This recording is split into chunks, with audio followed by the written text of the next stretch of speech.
Hello' everyone, মোৰ অন্যতা mini ব্লগলৈ আপোনালোক সকলোকে পুনৰবাৰ স্বাগতম জনাইছোঁ। আৰু এগৰাকী হৈছে আমাৰ খুৰী।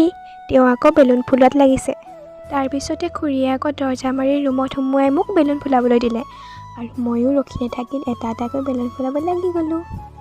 তাৰপিছতে যি টি কৰি এয়া বেলুনবোৰ অলপ ডেক'ৰেশ্যন কৰি দিলোঁ।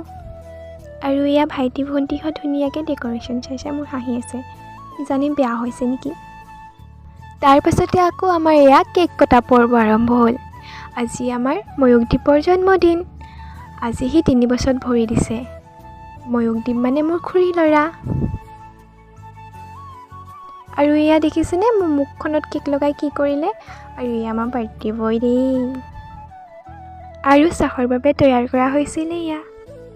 আকৌ এয়া শাক কটাত লাগিছে আমাৰ নবৌ দেই। এইফালে আকৌ বৰমাই মেম চাহাবৰ আগতে চকীত বহি চাহ খাই আছে।